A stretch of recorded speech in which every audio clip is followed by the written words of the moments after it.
அனைவருக்கும் வணக்கம். இந்த நாள் இனிய நாளாக அமைய வாழ்த்துக்கள். ஏஎல்பி ஜோதிட ஆசிரியர் டாக்டர் சாந்தி தேவி ராஜேஷ்குமார். இன்றைக்கி ரொம்ப ஒரு முக்கியமான கேள்விகளை நிறைய பேர் கேட்டிருந்தாங்க. இந்த வாழ்க்கையில் இந்த தோஷம் அப்படிங்கிறது எல்லாமே வாழ்நாள் பூரா அந்த தோஷத்தை தான் தருமா, யோகத்தை தரவே தராதா, அந்த தோஷங்கள் யோகமாக மாறுமா மாறாதா அப்படிங்கிற கேள்வியை கேட்டிருக்காங்க. ஏன்னா ஒருத்தர் ஜாதகம் பார்க்க வந்திருந்தார்.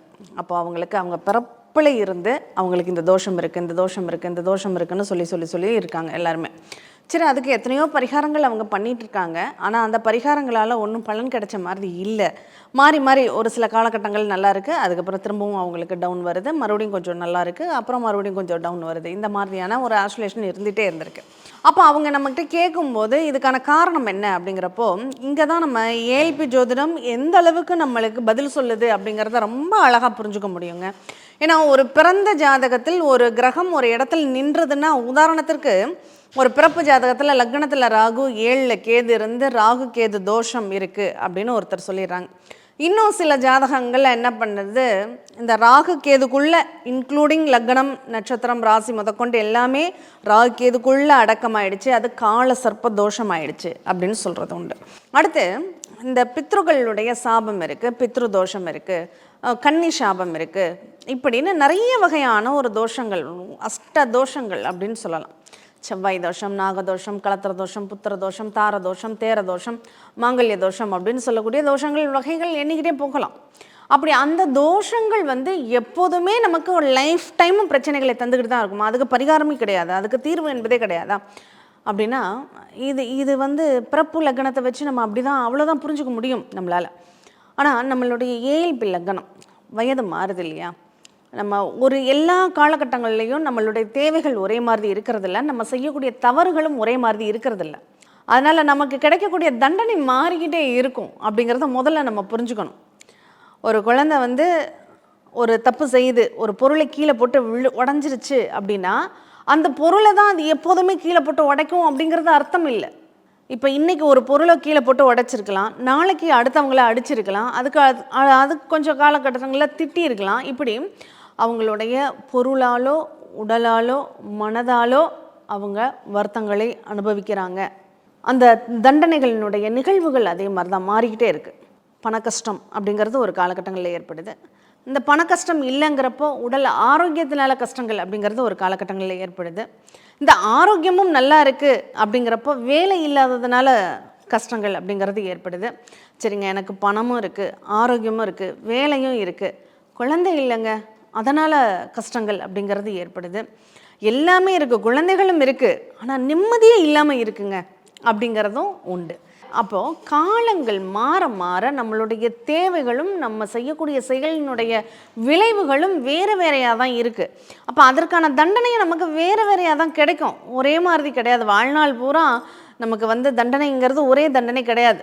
அதனால் கடவுள் எல்லாத்தையுமே ரொம்ப அழகாக கணக்கு பண்ணி அது இந்தந்த காலகட்டங்களில் பயணிக்கும்போது, நீ 4 வயசில் ஒரு குழந்தைய அடித்து அழுக வச்சுருக்க அப்படின்னா, அதே 4 வயசில் நீ யாருக்கிட்டையாவது அடி வாங்குவ.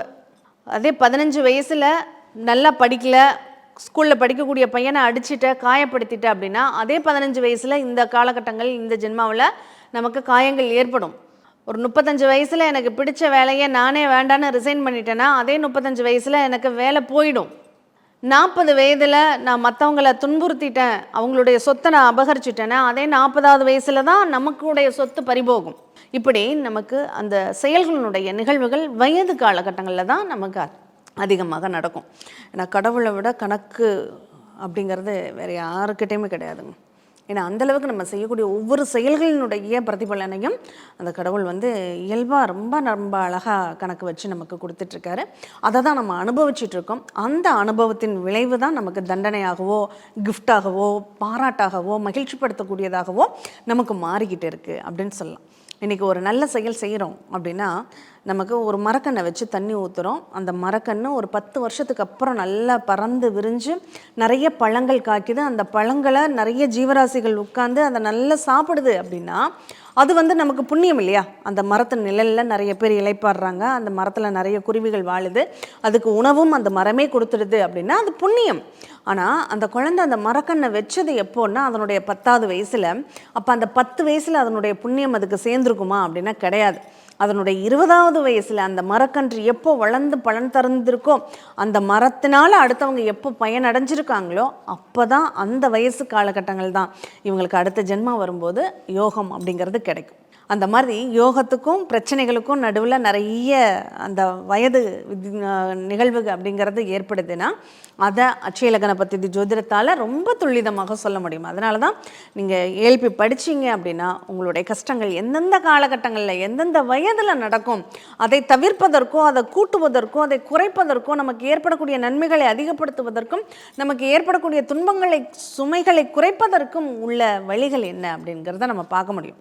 இந்த வழி என்னங்கிறத நம்ம பார்த்துட்டோன்னா அதை இல்லாமல் பண்ண முடியும்னு அர்த்தம் கிடையாது. நிறைய பேர் ஒரு ஜாதகம் ஒன்று பார்த்தேன். ஒரு ஃபாரின் கிளைண்ட்டு, அவங்க கணவனை விட்டு பிரிஞ்சிருக்காங்க. அவங்க திரும்ப அந்த கணவரோடு சேரணும். அது எவ்வளவோ அவங்க முயற்சி பண்ணுறாங்க, பிராயச்சித்தம் பண்ணுறேன்றாங்க, பரிகாரங்கள் நான் பண்ணுறேன் எனக்கு பண்ணுங்கன்னு சொல்கிறாங்க. ஆனால் அவங்க ஜாதகத்தில் 7ஆம் பாவம் அவங்களோட பொருந்தலை. லக்ன அதிபதியும் 7ஆம் பாவக அதிபதியும் சஷ்டாஷ்டகமாக இருக்கும்போது என்னதான் இவங்க கணவனை வரிஞ்சு பரிகாரங்கள் பண்ணி அழைத்தாலும் அந்த கணவன் வருவாரா அப்படின்னா வரமாட்டார். ஏன்னா இங்கே லக்ன பாவமும் 7ஆம் பாவமும் எகென்ஸ்டாக மாறிடுச்சு. அப்போ என்ன பரிகாரம், இதுக்கு போய் நான் ஏன் கோயிலில் பரிகாரம் பண்ணணும்? பண்ணினாலும் அதனுடைய பலன் கிடைக்காது. ஆனால் பண்ணணும். எப்படி பண்ணணும்? ஆத்மார்த்தமாக போய் நான் ஏதோ தவறு செஞ்சுருக்கேன், அந்த தவறுக்கான தண்டனையை தான் நான் இப்போ அனுபவிக்கிறேன், அதனால் கண்டிப்பாக அந்த தண்டனையை நான் அனுபவிக்கிறேன், அந்த அனுபவிக்கக்கூடிய சக்தியை மட்டும் எனக்கு கொடுன்னு கேட்கணும். நம்ம வழிபாடுகள் பண்ணுறதுல நமக்கு பலன்கள் உண்டா அப்படின்னா நிச்சயமாக உண்டுங்க. நிறைய இடங்களில் பார்த்துருப்பீங்க, இந்த கூட்டு பிரார்த்தனைகளுக்கெல்லாம் சக்திகள் அதிகம். அப்போ அந்த கூட்டு பிரார்த்தனைகளுக்கு ஏன் அந்த சக்திகள் அதிகம் அப்படின்னா, எல்லாரும் ஒரே காரணத்திற்காக ஒரு பிரார்த்தனையை வைக்கும்போது அதனுடைய வேல்யூ பிரபஞ்சத்தில் அதை அமைச்சு கொடுத்துடும் அப்படின்னு சொல்லுவாங்க. ஆனால் நம்ம இன்றைக்கி பரிகாரம் அப்படி பண்ணுறது கிடையாது. இன்றைக்கி என்ன பண்ணுறோம், என்னுடைய தேவைக்கு எனக்கு என்னது வேணும், இதை தான் பண்ணணும் அப்படின்னு சொல்லி தான் நம்ம கேட்கக்கூடிய இடத்துல இருக்கும். அதை இந்த ஏல்பி ஜோதிடம் உங்களை மாற்றி கொடுக்கும். நீங்கள் படிச்சிட்டிங்கன்னா நமக்கு இந்த வயசில் இதுதான் கிடைக்கும். இப்போ நான் எதிர்பார்க்குற மாதிரியான வேலை எனக்கு கிடைக்குமா அப்படின்னா இல்லை, இந்த நேரம் எதிர்பார்க்குற வேலை கிடையாது. 10ஆம் அதிபதி உங்களுக்கு நல்லா இல்லை, 9ல் இருக்கார், நீங்கள் சும்மா தான் இருந்து ஆகணும் உங்களுக்கு. ஆனால் எப்படியாவது செலவுக்கு பணம் கிடச்சிடும், அப்பா கொடுத்துடுவார். ஆனால் உங்களுக்கு நீங்கள் வேலை இல்லாமல் வீட்டில் தான் இருக்கணும் அப்படிங்கிற ஒரு அமைப்பு இருக்கும். அதுவே 2 வருஷம் கழித்து, ஏன்னா நட்சத்திர புள்ளி மாறிடும், அதுக்கப்புறம் நீங்கள் உங்களுக்கு நல்ல வேலை தேடிய வரும், அந்த வேலையை நீங்கள் செஞ்சுக்கலாம் அப்படிங்கிறத நம்ம ஜாதகம் நமக்கு காமிச்சு கொடுத்துருச்சுன்னா அதை நம்ம புரிஞ்சுக்கிட்டோம். நம்ம பிள்ளைங்களுடைய ஜாதகம் இப்படி தான் இருக்குன்னு தெரிஞ்சுக்கிட்டோம்னா ஏன்டா வேலைக்கு போல தண்டசோறு அப்படின்னு சொல்கிற வேலையெல்லாம் நம்மக்கிட்ட இருக்காது இல்லையா? அப்போது எதுக்காக ஜோதிடம் படிங்கன்னு நாங்கள் சொல்கிறோம் அப்படின்னா, இன்றைக்கி என்னுடைய கேள்வி என்னன்னு எனக்கு தெரியும், எனக்கு என்ன பிரச்சனை இருக்குங்கிறது எனக்கு தெரியும், அந்த பிரச்சனையை எப்படி ஹேண்டில் பண்ணுறது அப்படிங்கிற ஐடியா தாட்ஸ் தான் எனக்கு கிடைக்கல. அதுக்கு தான் நான் வெளியில் இன்னொருத்தரை தேடி போகிறேன். ஒரு சில நேரங்களில் நம்ம பண்ணுறது தப்புன்னு தெரியாமையே சில நிகழ்வுகளை இந்த வழியில் போனால் நமக்கு முள் தான் இருக்குது, அது நமக்கு குத்துன்னு நல்லா தெரியுது, தெரிஞ்சும் வேறு வழி இல்லையேன்னு நம்ம போகிறோம். ஆனால் இந்த ஜோதிடம் படிச்சுட்டோன்னா என்ன பண்ணுவோம், நம்ம எவ்வளோ முள் குத்துனாலும் பரவாயில்லன்னு நம்ம பயணித்தாலும் அங்கே ரிசல்ட் 0ன்னு இருக்கும்போது நம்ம ஏன் அந்த பாதையில் போக வேண்டாம் இல்லையா? அப்போது வேறு என்ன கிடைக்குமோ, நமக்கு இந்த காலகட்டங்களில் நமக்கு வேலை சரியாக இருக்காது. ஒரு 25லேருந்து 30 வயது வரையும் நமக்கு 4.5 வருஷ காலம் வேலையில் பிரச்சனை இருக்குது அப்படின்னு தெரிஞ்சுட்டோம்னா அந்த 4.5 வருஷம் ஒரு சர்வீஸ் ஓரியன்டான வேலைகள் செய்யணும், எதிர்பார்ப்பு இல்லாமல் வேலை செய்யணும். காசு வரலைன்னாலும் பரவாயில்ல, வந்தாலும் பரவாயில்ல, கொடுக்குறியா சந்தோஷம், கொடுக்கலையா ரொம்ப சந்தோஷம் அப்படின்னு போயிட்டே இருக்கணும். அப்படி பண்ணும்போது அது அந்த 4.5 வருஷத்தை அவங்க ஒரு தண்டனையாக நினைத்து அதை ஏற்றுக்கிட்டு அக்செப்ட் பண்ணிவிட்டு அதன் வழி பயணிக்கும்போது 4.5 வருஷம் முடிஞ்சு 5ஆவது வருஷம் தொடக்கத்தில் அவங்களுக்கு சூப்பர் வேலை காத்துக்கிட்டு இருக்கும். இதுதான் கடவுள் போட்ட கணக்கு. அப்போ அதனால் நமக்கு என்ன பிரச்சனைகள், அந்த பிரச்சனைகளுக்கான சொல்யூஷன் என்னங்கிறத நம்ம தொலைச்ச இடத்துல தான் தேடணும். நம்ம ஜாதகம் காமிச்சு கொடுக்கும். நம்ம தொலைச்ச இடம் எது அப்படின்னா அந்த ஜாதக கட்டம் சொல்லிடும். நம்மளுடைய பர்த் லக்னம் எதை உணர்த்துகிறது அப்படின்னா, நம்ம கடந்த ஜென்மாவில் எந்த இடத்துல அந்த தோலை உரிச்சு போட்டோமோ, அந்த மரணம் நிகழ்ந்ததோ, அதில் இருந்து தான் இப்போ கண்டினியூ ஆகுறோம். அப்போ அது யாருடைய நிகழ்வுகளை தொடர்பு படுத்தி நம்ம அனுபவிக்கிறோம்? அது என்னுடைய செயலால் ஏற்பட்டதா, என்னுடைய தாய் தந்தையரின் செயலால் ஏற்பட்டதா, என்னுடைய தாத்தா பாட்டியின் செயலால் ஏற்பட்டதா அப்படிங்கிறதெல்லாமே நம்ம ஜாதகம் காமிச்சு கொடுத்துரும். அதை தெரிஞ்சு அதை வழியில் நம்ம நடந்தோம் நம்ம நிச்சயமாக நம்ம வாழ்க்கையில் ஒரு சக்ஸஸ் அப்படிங்கிறது நிச்சயமாக உண்டு. நமக்கு ஏன் இப்படி இருக்குது, நமக்கு ஏன் இது எதுவுமே நடக்கலை அப்படிங்கிறது இல்லாமல் எனக்கு என்ன நடக்கும்னு இருக்கோ. இப்போது 12 பாவங்கள் இருக்குங்க. இந்த 12 பாவங்களில் நமக்கு 12மே எப்போதுமே கெட்டு போயிடுக்காது. அதிகபட்சம் ஒரு வருஷம், ஒரு மாதம், 10 நாள் கெட்டு போயிடுக்கலாம். அதுக்கு அடுத்தடுத்து அதனுடைய மாற்றங்கள் அப்படிங்கிறது நிச்சயமாக தெரியும். அப்படி தெரியும் போது நமக்கு எந்த டைமில் நமக்கு நல்லது நடக்க இருக்குது அப்படிங்கிறத புரிஞ்சுட்டோம்னா, நம்மளுடைய கேள்வி நான் எப்போ வீடு கட்டுவேன், 40வது வயசில் தான் உனக்கு வீடு அமையும்னா நான் ஏன் 30 வயசில் நான் முயற்சி பண்ணணும்? 30 வயசில் வேறு என்ன கிடைக்குமோ அதை நான் பயன்படுத்திக்கிட்டு போகலாம்ல.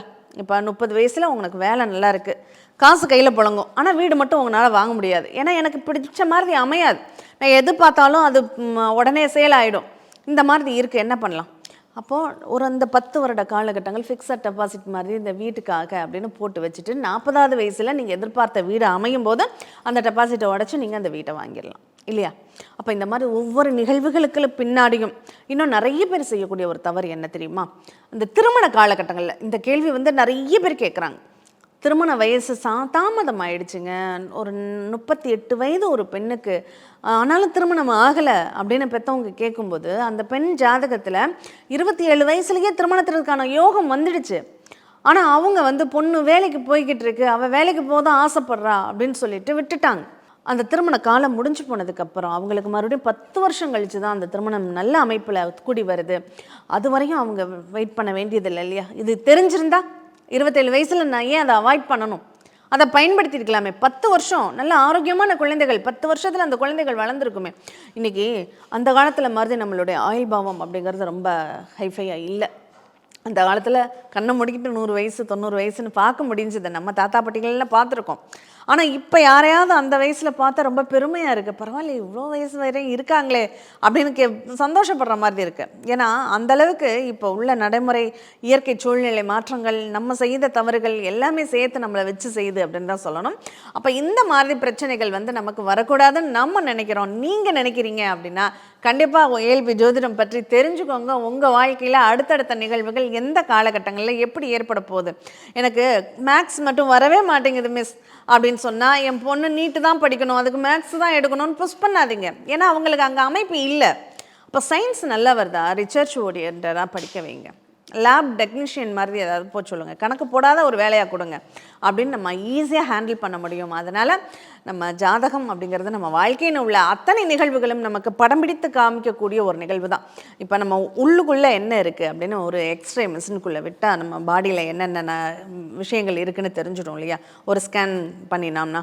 அதே மாதிரி நம்மளுடைய வாழ்க்கையினுடைய ஸ்கேனர் அப்படிங்கிறது நம்மளுடைய ஜாதகம் தான். அந்த ஜாதகத்தை பற்றி நம்ம தெரிஞ்சுக்கும் போது அந்த வயது மாற மாற, அந்த வயதோட்டத்தின் லக்னம் மாற மாற நம்ம வாழ்க்கையில் பல விஷயங்களை நம்மளால் புரிஞ்சுக்க முடியும், தெளிவாக முடிவெடுக்க முடியும். நம்ம தடுமாற்றம் அப்படிங்கிறது வராது.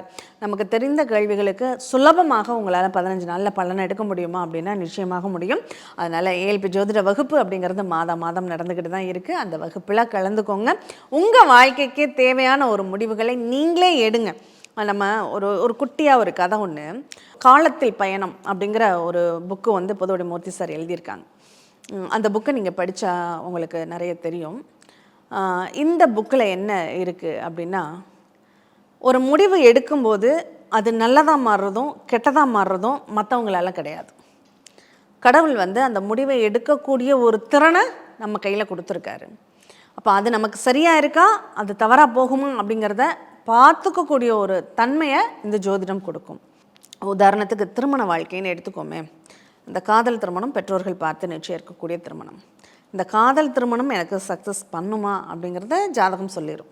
பெற்றோர்கள் பார்க்கக்கூடிய வரன் நமக்கு சாதகமாக இருக்குமா அப்படிங்கிறத நம்ம ஜாதகம் சொல்லிடும். இல்லை இவங்க 2 பேருமே இல்லை, 3வது மனிதர்கள் யாராவது அப்ரோச் பண்ணி அதன் மூலமாக திருமணத்திற்கான அமைப்பு திடீர்னு நடக்குமா, அதுக்கும் வாய்ப்புகள் இருக்குது. அப்போது இதில் எது எனக்கு நடக்கும் அப்படிங்கிறத தெரிஞ்சுக்கணும். ஃபஸ்ட்டு தெரிஞ்சதை முடிவெடுக்கக்கூடிய ஒரு சக்தியையும் திறனையும் யார்கிட்ட கொடுத்துருக்காங்க அப்படின்னா இந்த கடவுள் நம்மக்கிட்ட தான் கொடுத்துருக்கார். அதனால் அதை நிறைவேற்றி கொள்வதும் இல்லை மற்றவங்களுக்காக விட்டு கொடுத்து கஷ்டப்படுறதும் அது உங்கள் ஜாதகத்தினுடைய நிகழ்வுகளை நீங்கள் தான் முடிவெடுக்கிறீங்க. நல்ல பாதையும் இருக்குது, கெட்ட பாதையும் இருக்குது. அதை நல்லதை தேர்ந்தெடுக்கிறதும் நாம தான், கெட்டதை தேர்ந்தெடுக்கிறதும் நாம தான். அதை புரிஞ்சுக்கிட்டு நம்ம வாழ்க்கையை வந்து ரொம்ப நல்லபடியாக நடத்தணும் அப்படிங்கிறதுக்காக தான் அந்த ஜோதிடம் அப்படிங்கிறதே இருக்குது. அதனால் தோஷம் என்பது ரொம்ப லாங் டைம் பயணிக்கக்கூடிய ஒரு நிகழ்வு இல்லை அப்படிங்கிறதுக்காக தான் இவ்வளோ லென்த்தியாக நம்ம பேச வேண்டியது இருக்குது.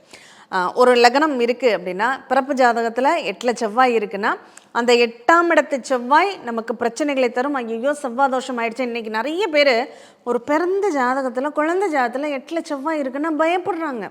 ஐயோ செவ்வாய் தோஷம் நாளைக்கு கல்யாணம் ஆகாதேன்னு. அப்படியெல்லாம் இல்லவே கிடையாதுங்க. எத்தனை ஜாதகங்களை நாங்கள் உங்களுக்கு காமிக்கட்டும். 8ல் செவ்வாய் இருந்த அத்தனை ஜாதகங்களுக்கும் காலாகாலத்தில் சீக்கிரமே கல்யாணம் ஆகிருக்கிறத, இன்றைக்கி நல்ல நிலையிலையும் இருக்காங்க அப்படிங்கிறத. ஏன்னா அவங்க பிறக்கும் போதுன்னு உள்ள கிரக அமைப்புகளும் அதில் அந்த செவ்வாயினுடைய தன்மை அவங்களுக்கு என்னவா பேசுது அப்படிங்கிறத நிகழ்வுகளையும் தான் நம்ம கணக்கில் எடுத்துக்கணுமே தவிர, நம்ம வந்து 8ல் செவ்வாய் இருக்குன்னு ஜென்ரலாக நம்ம பயப்பட வேண்டிய அவசியம் கிடையாது.